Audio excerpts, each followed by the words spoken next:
नमस्कार, विनय शर्मा के साथ देख रहे हैं आप पूर्वा टाइम्स। इस समय हम भारतीय जनता पार्टी महानगर का जो लघु प्रकोष्ठ है उसके महानगर के संयोजक उमेश अग्रवाल जी के पास हैं। आइए आपसे बात करते हैं। जो अभी लोकसभा चुनाव बीता हुआ है, एनडीए की सरकार में मोदी जी तीसरी बार प्रधानमंत्री पद का शपथ लिए हैं। तमाम मुद्दों पे आपसे बात करेंगे। सबसे पहले तो उमेश जी, आपका पूर्वा टाइम्स में बहुत बहुत स्वागत है। 2.5 महीने की कड़ी मेहनत के बाद एनडीए की सरकार में कल मोदी जी ने तीसरी बार प्रधानमंत्री का शपथ लिया है। सबसे पहले तो आपको और आपकी पूरी टीम को पूर्वा टाइम्स की तरफ से ढेर सारी बधाई, ढेर सारी शुभकामनाएं। किस नज़रिए से आप इसको देखते हैं? सबसे पहले आपके न्यूज़ चैनल को, सभी गोरखपुर के सम्मानित जनता को और हार्दिक बधाई शुभकामनाएँ देते हैं कि इतनी संख्या में मतदान करने के लिए उनका बहुत बहुत आभार व्यक्त करते हैं। हम इस नज़रिए से देखते हैं, देखिए हमारे माननीय प्रधानमंत्री जी बेदाग छवि के नेता हैं। 3 बार वो मुख्यमंत्री रहे, तीसरी बार वो प्रधानमंत्री बने। इतना बढ़िया उनका परफॉर्मेंस रहा पूरे भारतवर्ष में कि दुनिया भारत को एक नई पहचान दी। हम लोग काफ़ी विदेश जाते होते रहते हैं। 2014 के पहले वो रिस्पेक्ट नहीं मिलता था एक भारतीय होने के नाते जितना अब मिल रहा है। तो यशस्वी प्रधानमंत्री जी ने वो काम किया है और काम के बल पे उन्होंने वोट मांगा। अब रही बात जो कुछ सीटें कम हो गई, तो आपने देखा होगा कि कुछ जगह पे फार्म लोग लेके और खटाखट 8500 लेने के लिए ले लगाए। जनता को ठगा गया है। विपक्षी द्वारा जनता को ठगने का कार्य इसलिए किया गया है कि उनके घर फार्म पहुंचा दिया गया, उनका अकाउंट नंबर ले लिया गया, उनका फार्म भरवा के उनको कह दिया गया कि आप वोट करिए और आपको 8500 आपके खाते में आए। ये ठगने का ही काम है ना।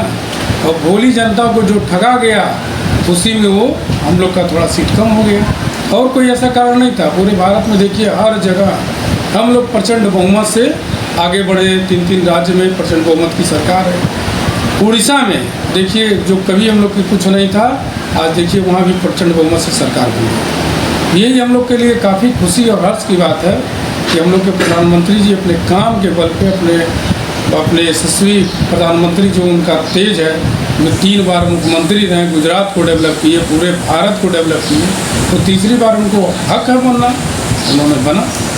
उमेश जी, कहीं ना कहीं देखा जाए तो अभी आपने कहा है कि तीसरी बार जो है मोदी जी कल जो शपथ लिए हैं, सबका साथ, सबका विकास, सबका विश्वास लेकर के, इसके पहले 2 बार जो है प्रधानमंत्री मोदी जी ने काम किया।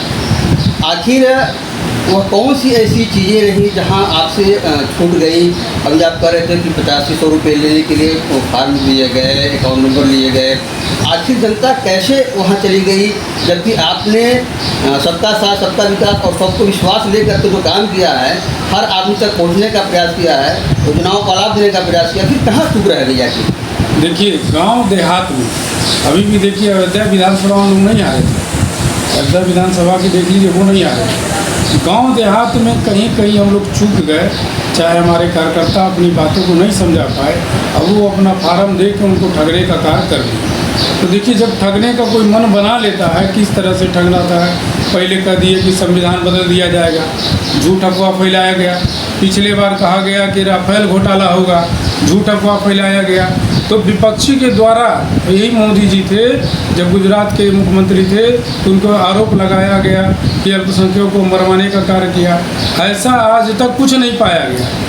विपक्ष के द्वारा निरंतर प्रयास रहता है कि भारतीय जनता पार्टी की सरकार को बदनाम करना और अपना किसी तरह से भोली जनता को ठग के वोट लेना।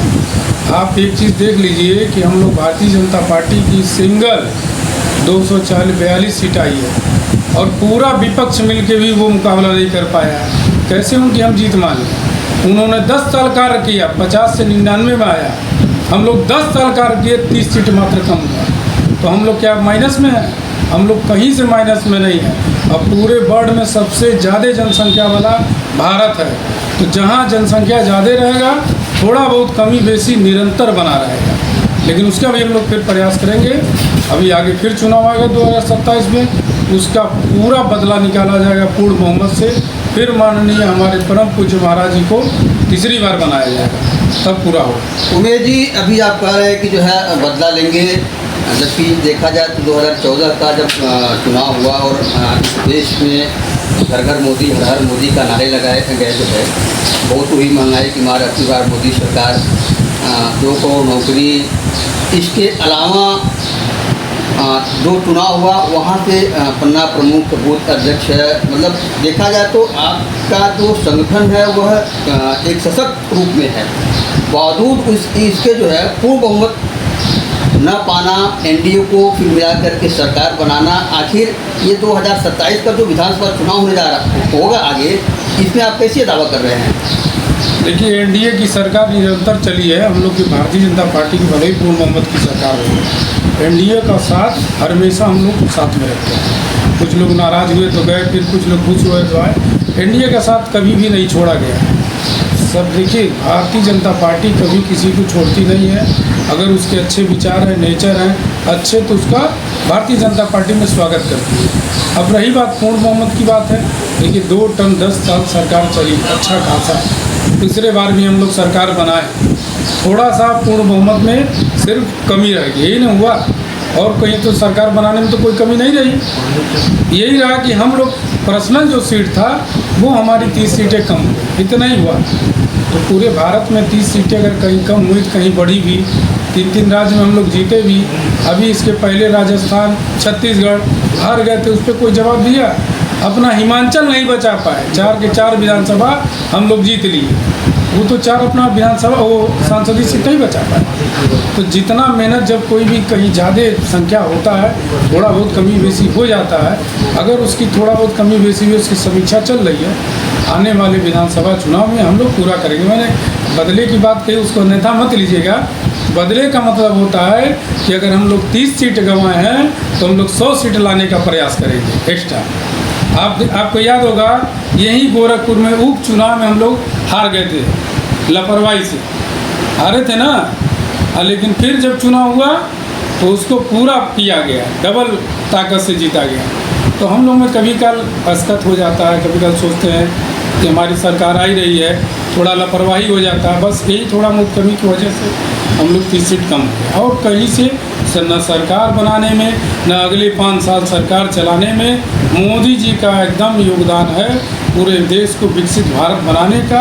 और उनके साथ हमारे जैसे छोटे कार्यकर्ता अपना पूरा योगदान देंगे। मोदी जी की आप चर्चा कर रहे हैं कि जो है 2047 तक मोदी जी ने जो विकसित भारत की बात कही है, और इसके साथ ही साथ अभी आपने कहा है कि जो है कहीं ना कहीं थोड़ी सी हो सकता है डॉक्टर साहब ने लापरवाही की हो, उसको हम आगे से सुधार लेंगे। फिर भी देखा जाए तो यह जो आने वाला जो संकेत है, जो अभी ये लोकसभा हुआ जो आने वाला संकेत है, कहीं ना कहीं आपको डगमगाने जैसा संकेत दे रहा है। नहीं, ऐसा कोई बात नहीं है। ऑल इज वेल, सब ठीक है। जो सीट कम हुए थे, मैंने पहले ही बता चुका है कि अगर थोड़ा बहुत कमी है उसको दूर कर लिया जाए। अगर इस तरह से आप संकेत देखेंगे तो आप ये जान लीजिए कि जब हम लोग उपचुनाव हारे थे तो क्या लगा था कि हम लोग फिर नहीं गोरखपुर में जीतेंगे। उससे डबल मेहनत किया गया, डबल ताकत से आगे बढ़ा गया, फिर हम लोग जीते। उसी तरह आने वाले 2027 में जब चुनाव होगा और एनर्जी के साथ लगेंगे। जब आपको थोड़ा सा कहीं ठोकर लगता है तो हमारी एनर्जी, हम लोग और ताकत से आगे बढ़ते हैं कि कहाँ गलती हो गया चलने में, कि हम लोग ठोकर खा गए, नहीं देख पाए, तो उसको फिर हम लोग प्रयास करके और आगे बढ़ेंगे, उसमें कोई दिक्कत नहीं। उमेश जी, आप एक भाजपा के समर्पित सिपाही के साथ साथ जो है एक सफल उद्यमी भी हैं जो है, और इस शहर में जो विकास हुआ है कहीं न कहीं देखा जाता है वह विकास जो है, जो सड़कों का चौड़ीकरण कर लीजिए या और सारे विकास कर लीजिए, जो विकास हुए हैं कहीं न कहीं उससे देखा जाए तो जो व्यापारी वर्ग जो है कहीं न कहीं उसका जो मकान थे, उसके जो दुकान थे जो टूटे, उसको लेकर के आक्रोशित रहा। क्या ऐसा इसका कुछ रिजल्ट आपको देखने को मिला क्या? देखिए, आपने बहुत अच्छा सवाल किया है। मैं पहले बोलने जा रहा था, नहीं बोला। जब कहीं भैया विकास होता, हम लोग अपना भी घर बनवाते हैं, अपने घर को तोड़वाते हैं, उसमें कहीं पक्षी भी रहती है, कहीं कौवा भी रहता है, कोई घोंसला भी रहता है, उसको टूटता है तो दर्द होता है। लेकिन अगर ये सब सोच लिया जाए तो विकास होगा ही। आज जो हम लोग का देखिए गोरखपुर में रामगढ़ ताल में कोई जाना नहीं चाहता था। अब हम लोग सोचते कि भाई अगर विकास करेंगे तो कुछ जानवर को दिक्कत होगा, कुछ वहाँ अरे गरीब परिवार रहा उनको दिक्कत होगा, कभी नहीं बन पाता। लेकिन आज पूरे गोरखपुर का, पूरे यूपी का मॉडल देखिए, सुंदरीकरण का जो कार्य हुआ है, आने वाले पिछले भी सरकारें कर सकती थी, नहीं किया। तो उस कार्य पे हम लोग अपना वोट मांगे, हम लोग अपने मेहनत और कार्यों के बल पे वोट मांगे। हम लोग को आरोप ये नहीं लगा है कि हम लोग कोई घुसखोरी में कोई मंत्री पकड़ा गया, कि कोई जेल पे चल रहा है, कोई बेल पे चल रहा है, किसी का ईडी हो रहा है, ये सब नहीं हुआ। हम लोग का बस जो आपने कहा ना कि जैसे कि अब कोई रोड बन रही है, सड़कों का चौड़ीकरण होगा, तो जब 100 घर के सुविधा देंगे तो 10 घर को आपको हटाना पड़ेगा, उसको तकलीफ होगा, वो भी नाराज़गी है, इसको हम इग्नोर नहीं कर सकते, वो भी नाराज़गी है।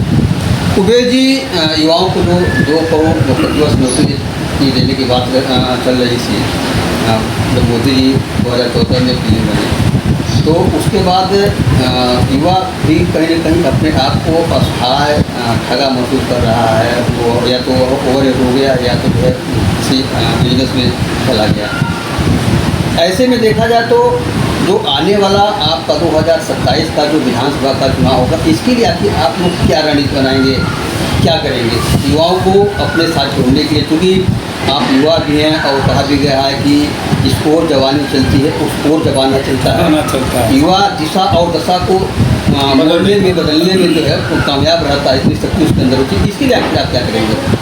देखिए, मैंने पहले भी अपने पत्रिकाओं में, पेपर में जहाँ भी स्टेटमेंट दिया, मैं तो कहता ही हूँ कि युवा अपने उद्योग के हाथ। हम लोग का देश ऐसा है कि ऑलरेडी 100 देशों को पाल रहा है, 100 देशों को एक्सपोर्ट करके उनको सारा चीज़ मतलब समझ लीजिए भारत से ही जाता है। अब युवा की बात है तो सबको सरकारी नौकरी तो संभव नहीं है।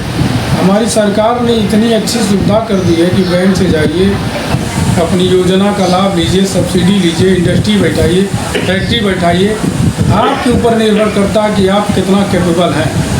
आज सोचिए, मैं तो बहुत ज़्यादा शिक्षित भी नहीं हूँ, मैं तो बहुत ज़्यादा पढ़ा भी नहीं हूँ, फिर भी इंडस्ट्री बैठाया ना, सरकार से लोन लेके आगे बढ़ाया। तो मैं खुद सबको समझाता हूँ कि अगर कोई अपना उद्योग चलाने में उस योग्य है तो कोई बुराई नहीं है, अपना उद्योग को बढ़ाइए। उद्योग बढ़ाने में आप अपनी भी काम तो करते ही हैं, लेकिन 100 लोग को रोज़गार देते हैं। तो जब 100 लोग को आप रोज़गार देंगे तो उनका भी परिवार खुश रहेगा और आप अपने में भी खुश रहेंगे।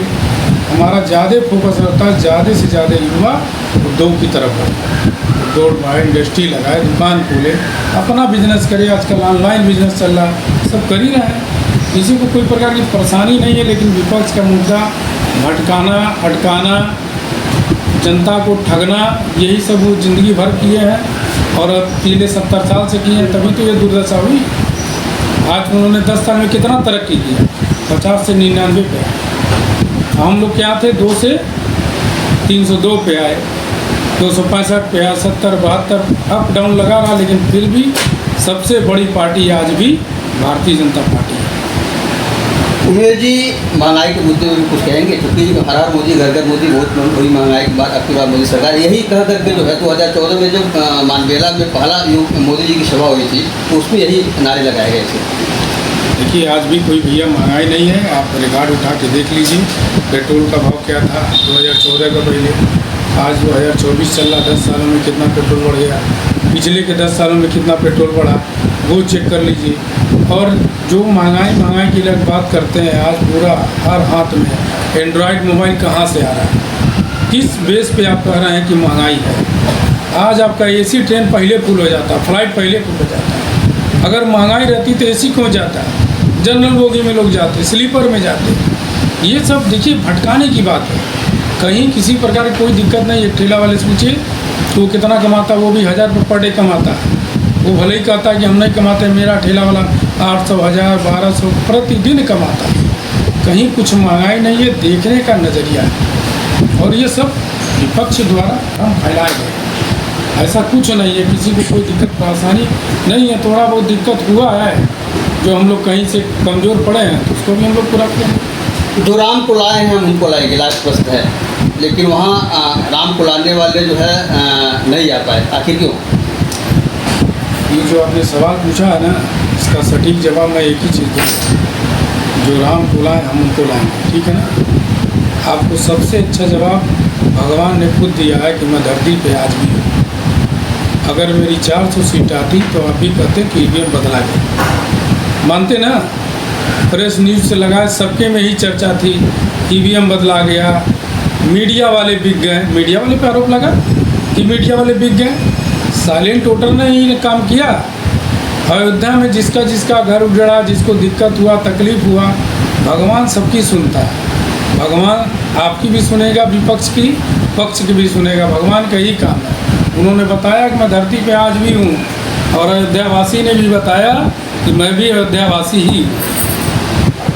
तो अभी आप देख रहे थे कि उमेश अग्रहरी जी जो भारतीय जनता पार्टी महानगर के लघु उद्योग जो प्रकोष्ठ है उसके आप संयोजक हैं, और गुरु गोरक्षनाथ आरती समिति के महामंत्री भी हैं, और अग्रही समाज जो आपका है उसके आप महामंत्री भी हैं। आपसे चर्चा कर रहे थे लोकसभा चुनाव को लेकर के, तीसरी बार मोदी जी प्रधानमंत्री बने उस पर चर्चा कर रहे थे। फिर हम आपसे मिलेंगे अगले वीडियो में, तब तक के लिए नमस्कार।